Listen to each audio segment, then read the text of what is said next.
बिस्मिल्लाहिर्रहमानिर्रहीम, अस्सलाम वालेकुम। उम्मीद करता हूँ सब दोस्त खैरियत से होंगे। तो दोस्तों, मैं हूँ मौज़म जाफ़री और आप देख रहे हैं हमारा चैनल एलिया कंसल्टेंट।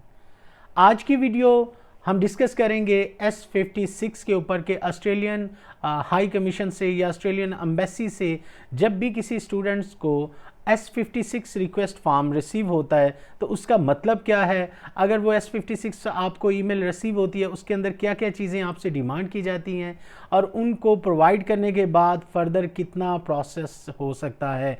इसके अलावा हम बात करेंगे कि अगर आपको S56 रिसीव होती है ईमेल, तो उसमें आपको कितने % चांसेस हैं कि आपका वीज़ा ग्रांट हो सकता है। तो आज का टॉपिक आपके सामने। सबसे पहले हम स्टार्ट करते हैं, मैं अपने कुछ स्टूडेंट्स को लेके जिनका प्रीवियसली S56 रिसीव हुआ था और उसके बाद खुदा ने हमें मतलब कामयाबी दी बच्चों के हवाले से। उनके क्या क्या मालूमात, इंफॉर्मेशन क्या क्या एम्बेसी ने डिमांड की थी, तो हम बात करते हैं। सबसे पहले मैं स्टूडेंट जिसका जिक्र करना चाहूँगा, मुजम्मिल शफीक। इसका S56 किस डेट को रिसीव हुआ था, किस क्या क्या चीज़ें उसमें डिमांड की जाएंगी की गई थी, तो इसके लिए मैं इसका इमिग्रेशन पोर्टल एक दफ़ा एक्सेस करता हूँ।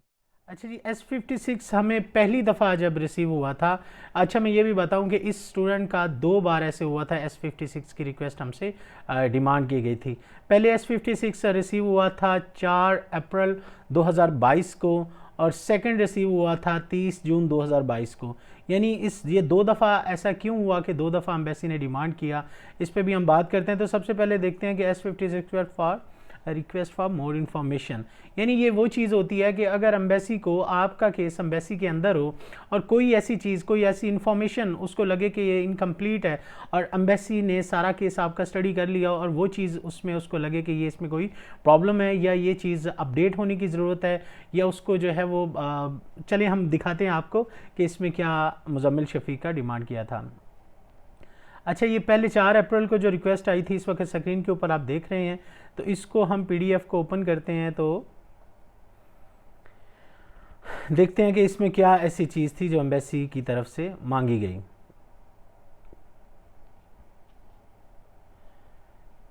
आप देख रहे हैं स्क्रीन के ऊपर रिक्वेस्ट चेकलिस्ट एंड डिटेल्स, यानी एम्बेसी इसमें कुछ डॉक्यूमेंट्स की डिमांड कर रही है। वो कौन से ऐसे डॉक्यूमेंट हैं, उसमें आप देखें कि स्टूडेंट का यहाँ पे एम्बेसी की तरफ से see the attach required details which provide to detail explanation relating to the check list listed below. यहाँ पे एक ही चीज़ एम्बेसी की तरफ से डिमांड हुई है और वो क्या है, ओवरसीज स्टूडेंट हेल्थ कवर। अच्छा, अब तक मैंने जो मेरे एक्सपीरियंस से गुजरा है, सबसे ज़्यादा चीज़ें जो डिमांड की जाती हैं, सबसे ज़्यादा जो है S56 रिक्वेस्ट रिसीव होती है, तो वो हेल्थ इंश्योरेंस की ही होती है। होता कुछ यूँ है कि जब आपने वीज़ा अप्लाई कर लिया होता है और वीज़ा अप्लाई करने के बाद आपको कोर्स अपना डेफ़र करवाना पड़ता है, मतलब एक बार डेफ़र करवाते हैं, 2 बार करवाते हैं, 3 बार करवाते हैं, क्योंकि आपको पता है कि ऑस्ट्रेलियन एम्बेसी काफ़ी टाइम ले रही है वीज़ा ग्रांट लेटर को लेके या वीज़ा डिसीजन को लेके। तो उसमें क्या होता है कि जब हम अपना कोर्स जो है वो डेफरमेंट के लिए रिक्वेस्ट करते हैं, लाइक आपका अगर जनवरी में स्टार्ट हो रहा है तो आपको जनवरी तक वीज़ा अगर नहीं रिसीव हुआ तो जाहिर है आप नेक्स्ट आगे कर लेंगे इनटेक मार्च और अप्रैल की। अच्छा, COE तो हम COE कन्फर्मेशन ऑफ इनरोलमेंट तो हम डेफरमेंट के थ्रू ले लेते हैं अपने कॉलेज से कि हमारी क्लासेस आगे कर दी जाएँ। वो फिर आपको एक नया ऑफ़र लेटर जारी करते हैं, ऑफ़र लेटर के बाद आपको COE दे देते हैं। अच्छा, ये कन्फर्मेशन ऑफ इनरोलमेंट रिसीव होने के बाद जब हम उसको इमिग्रेशन पोर्टल के ऊपर अपडेट करते हैं तो एक चीज़ हम वहाँ से मिस कर देते हैं, जो कि होती है आपकी इंश्योरेंस। क्योंकि जब आपने फ़र्स्ट टाइम वीज़ा अप्लाई किया होता है तो उसमें ये होता है कि आप अपने कोर्स की स्टार्ट डेट, कोर्स की एंड डेट, उसके अकॉर्डिंग जो ड्यूरेशन बनता है उसके मुताबिक आप एम्बेसी को अपनी हेल्थ इंश्योरेंस प्रोवाइड करते हैं। जब आपका कोर्स आगे चला जाता है, यानी डेट्स उसकी चेंज हो जाती हैं, स्टार्ट डेट भी और डेफिनेटली एंड डेट भी, तो उस सूरत में क्या होता है कि फिर आप अपनी इंश्योरेंस को अपडेट करना भूल जाते हैं या फिर आप उसको अपडेट नहीं करवाते। तो मैं आपको ये भी बताऊं कि आप जब भी अपना कोर्स को डेफ़र करवाएं तो कोशिश करें कि साथ ही साथ आप अपनी इंश्योरेंस को भी अपडेट करवाएं।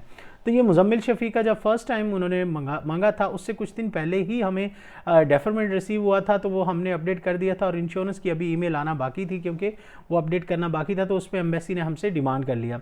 अच्छा, उस पर मैंने फ़ौरन से स्टूडेंट से अपडेटेड इंश्योरेंस डिमांड की और उसके बाद हमने अपलोड कर दिया। अपलोड करने के बाद ये सिर्फ अच्छा, जब भी S56 से रिक्वेस्ट रिसीव होती है हमारी कोशिश यही होती है और आपकी भी यही होनी चाहिए कि विद इन 1 और 2 डेज़ आप जो भी डॉक्यूमेंट्स रिक्वायर्ड हैं वो आप एज सुन एज पॉसिबल उनको प्रोवाइड करें, क्योंकि आपके पास टाइम होता है 28 दिन का। 28 दिन के अंदर अंदर एम्बेसी ने आपके केस को देख के जो भी चीज़ें पेंडिंग हैं, जो उसने डिमांड की है, अगर उसको वो रिसीव हो जाती है तो वो आपको वीज़ा ग्रांट कर सकते हैं। अच्छा, चांसेस की बात करें तो वो 99% चांसेस ऐसे हैं कि जिन केसेस में देखा गया है कि अगर S56 रिक्वेस्ट रिसीव हुई है तो आपके वीज़ा के चांसेस मैक्सिमम होते हैं। अच्छा, मुजम्मिल का ये मैंने अपडेट करने के बाद दूसरी रिक्वेस्ट फिर 30 जून को रिसीव हो चुकी थी। अच्छा, दूसरी रिक्वेस्ट में हम देखते हैं कि एम्बेसी ने फर्दर क्या हमसे डिमांड किया।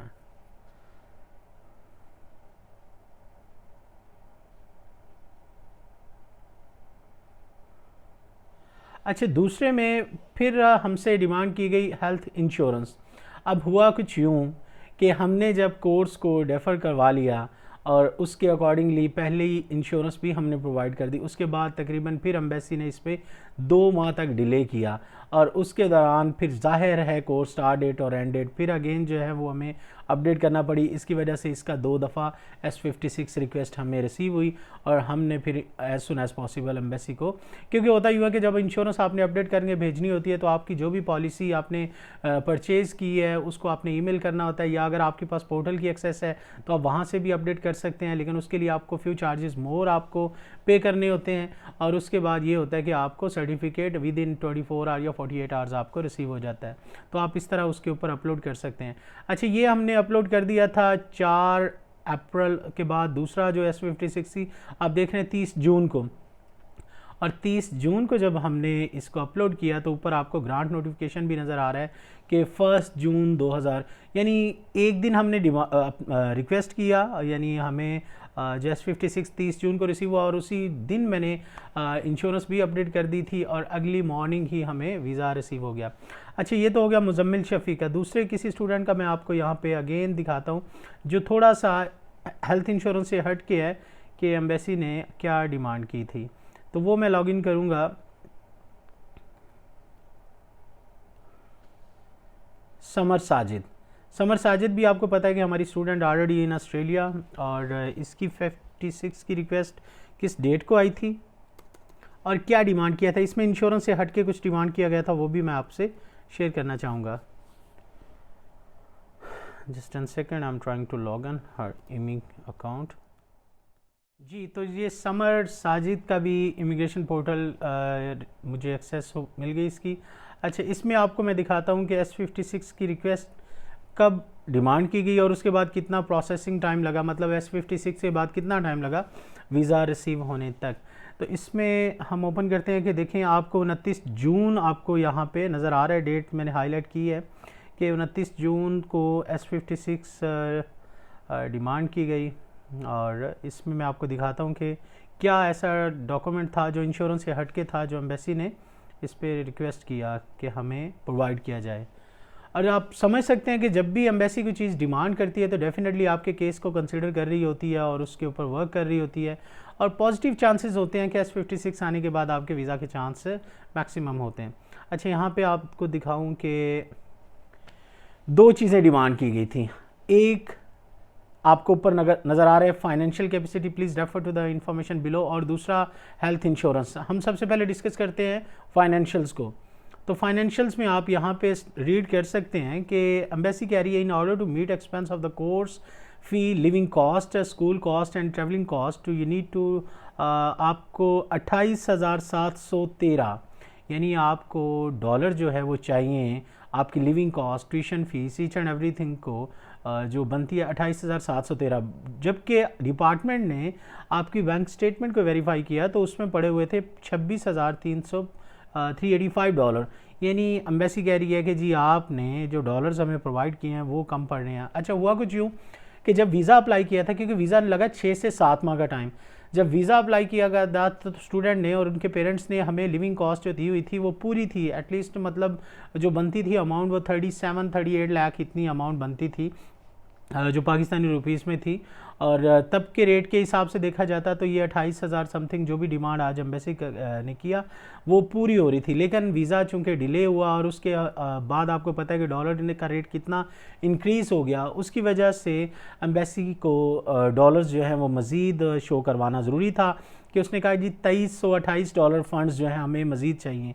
और देखिए ये एक बड़ी पॉजिटिव न्यूज़ है कि एक बड़ी पॉजिटिव चीज़ है कि एम्बेसी यहाँ तक ख्याल कर रही है कि अगर आपका कोई फ़ंड्स कम है अकाउंट के अंदर, वैसे तो कोशिश करें कि आपके अकाउंट के अंदर फ़ंड्स कम नहीं होने चाहिए, लेकिन इन केस अगर कुछ रेट का ऊपर नीचे होने की वजह से आपके फ़ंड्स में डिफ़र आ जाता है तो उसको लेके परेशान होने की कोई बात नहीं। एम्बेसी आपसे चीज़ डिमांड कर सकती है कि देखें यहाँ पे $2328। तो फिर स्टूडेंट को कांटेक्ट किया गया और उन्होंने $2300 बनता था 3.5 से 4 लाख रुपया, और 5 लाख का डिपॉजिट उन्होंने मज़ीद करवा के बैंक स्टेटमेंट अगले दिन हमें प्रोवाइड कर दी थी और हमने उसको अपलोड कर दिया था। अच्छा, इसमें दूसरी चीज़ वो इंश्योरेंस भी डिमांड कर रहे हैं कि जी इंश्योरेंस भी आपकी कम पड़ रही है। उसकी रीज़न ये थी कि कोर्स चूँकि डेफरमेंट 2-3 दफ़ा करवा चुके थे और उसके बाद जाके वीज़ा जो है वो ग्रांट हुआ।